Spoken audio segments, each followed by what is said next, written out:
8 बज चुके हैं। बारात भी आने वाली होगी, लेकिन हालत ऐसी हो रखी है कि सबको बता दे तो इज्जत उतर जाएगी और ना बताए तो भी इज्जत उतर जाएगी। अब का कैसा का जात है, करम फूटा रहा हम सब का। जो ये है हलवाई का बुलावा के खाना बनावे खातिर।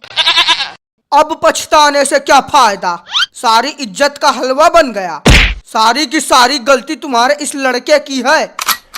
क्या जरूरत थी हलवाई पे चिल्लाने की? अरे फूफा जी, इसमें हमारी गलती क्या है? और चलिए माना कि हमने हलवाई पर चिल्लाया था, लेकिन आप तो उसे मारने के लिए दौड़ पड़े थे। मिलवा दिए सारा इज्जत पानी में, भाग गया हलवाई दुल्हन लेकर। मेरी ही गलती थी जो आपको बुला लिया शादी में। ठीक है, नहीं अगर इन सब में हमारी ही गलती है तो ठीक है, अभी चले जाते हम तुम्हारे इस घर से, फिर धूमधाम से मना लेना बिना दुल्हन वाली शादी। साला खुद के बेटे बेटियों को तमीज सिखा नहीं पाएंगे और गलती देंगे दूसरों की। और ये बच्चा, ये तुम सामान लेके कहाँ जा रहे हो? अपने घर जा रहे हैं पंडित जी, अब हम और नहीं रुक सकते इस शादी में। नहीं बच्चा, तुम ऐसा नहीं कर सकते, क्योंकि यहाँ बारात पहुँच चुकी है और हमारे अनुसार बारात के पहुँचने पर यदि कोई घराती घर छोड़कर बाहर जाता है तो ये बहुत ही बड़ा अपशगुन होता है और इसके कारण होने वाली शादी भी टूट सकती है। हम चाहे घर छोड़ के जाएं या ना जाएं, ये शादी तो वैसे भी टूट जाएगी।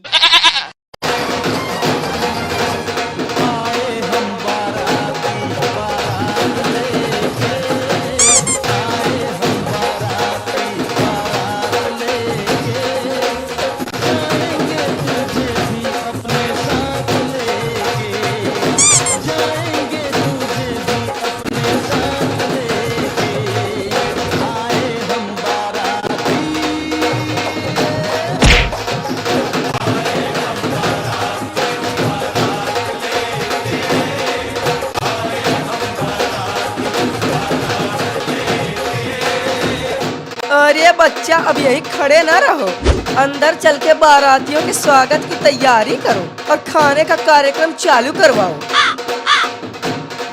बारात तो आ गई है, लेकिन दूल्हा कहीं दिखाई नहीं दे रहा। अरे चाचा, लगता है कि तुम्हारे बालों के साथ साथ तुम्हारे आंखों की रोशनी भी गायब हो गई है। वो क्या कार में सफेद शेरवानी में काला दूल्हा बैठा हुआ है? काला दूल्हा? जब इतनी रोशनी में ये कलुआ दूल्हा दिख नहीं रहा तो रात के अंधेरे में ये ऐसे गायब हो जाएगा जैसे तुम्हारी खोपड़ी से दिमाग। साला एक तो वैसे ही सुबह से भूखे पेट बैठे हैं ताकि शादी का बढ़िया बढ़िया खाना खा सके, और यहाँ घर वाले हैं कि खाना पीना शुरू कराने का नाम ही नहीं ले रहे हैं। अरे चाचा, तुमसे कहीं ज्यादा गिरे हुए नीच इंसान तो हम हैं। अरे हमें तो न्योता भी नहीं मिला है शादी का, फिर भी हम 1 घंटे से बैठकर खाने की सुगंध ले रहे हैं। बस एक बार खाना शुरू हो जाए ना तो इस तरह से खाऊंगा जैसे दीमक लकड़ी को खाती है। चलो, मंडप तैयार है, ये महाविद्वान पंडित भी तैयार है। बस एक बार दूल्हा और दुल्हन तैयार होके आ जाएं, उसके बाद शादी करा के मुंह मांगी दक्षिणा लूंगा। अरे ओ सफेद बाल वाले बच्चा, जरा यहाँ आना। जाओ दुल्हन के पिता से कहो कि दुल्हन को तैयार करके मंडप में भेजे, शादी के मुहूर्त का समय निकला जा रहा है। नहीं पंडित जी, नहीं पंडित जी, नहीं पंडित जी, भले ही ये शादी ना हो, भले ही मुझे पता है कि दुल्हन हलवाई के साथ भाग गई है। क्या दुल्हन हलवाई के साथ भाग गई है? ये आपको किसने बताया? अभी तुम्ही ने तो कहा कि दुल्हन हलवाई के साथ भाग गई है। अरे नहीं पंडित जी, लगता है कि आपने कुछ गलत सुना है। हमने तो ये कहा है कि भले ही दुल्हन हलवाई को अपना भाई मानती है। हमने गलत सुना है? इतना गलत कैसे सुन लिया हमने?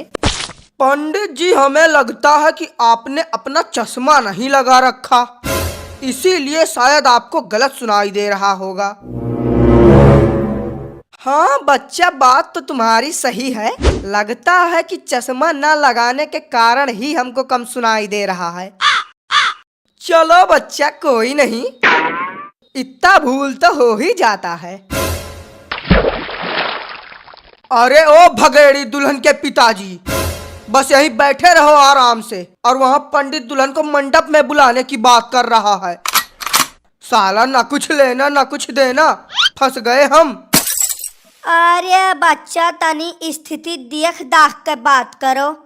यहाँ वैसे दिमाग के दही भय है और तू हो कि एक मामूली से पंडित का ना ही संभार पावता हो। हाँ तो उसी दही की लस्सी बना के पी लो। साला यहाँ इज्जत दांव पे लगी है, लेकिन बातें भी करेंगे तो खाने पीने वाली पेटू कहीं के। अरे ओ चाचा। हाँ बोल भतीजे। तुमको कुछ गड़बड़ लग रहा है या नहीं? हाँ भतीजे, गड़बड़ तो है। जिस हिसाब से सजावट हो रखी है उस हिसाब से खाने के आइटम कम हैं। अरे चाचा, क्या तुम हाथ धो के खाने के पीछे ही पड़ गए हो? जरा ध्यान से देखो, दाल में कुछ काला लग रहा है। नहीं भतीजे, मैंने 2 बार देखा है। यहाँ खाने में अरहर की दाल बनी है, दाल में कुछ भी काला नहीं है। हट भुक्खड़ बेअकील चाचा, तुमसे तो बात करना ही बेकार है। खाने के अलावा कोई और बात तुम्हारे दिमाग में घुसती ही नहीं। और यह बच्चा, भूख ही ऐसी लगी है कि खाने के अलावा कुछ सूझ ही नहीं रहा। वैसे क्या गड़बड़ दिख रहा है तुम्हें? गड़बड़ नहीं चाचा, महा गड़बड़ है। अब देखो, आज यहाँ शादी होनी है, लेकिन किसी के भी चेहरे पर खुशी दिखाई नहीं पड़ रही। इन सबको देख के ऐसा लगता है जैसे कि क्या जैसे कि भतीजे, क्या जैसे कि? इन सभी को देख के ऐसा लगता है जैसे कि दुल्हन घर से भाग गई हो। क्या दुल्हन घर से भाग गई? अरे चाचा, थोड़ा धीरे बोलो। अभी हमें भी पता नहीं है कि दुल्हन घर से भागी है या नहीं। हम तो बस खाली अंदाजा लगा रहे हैं। क्या सही है क्या गलत, हम अभी पता करके आते हैं। और भाई साहब, तबीयत पानी सब बढ़िया? लगता है कि भाई साहब सुने नहीं। अरे ओ भाई साहब, हम आपसे ही पूछ रहे हैं, तबीयत पानी सब बढ़िया है? गजब के घमंडी इंसान है आप भाई साहब।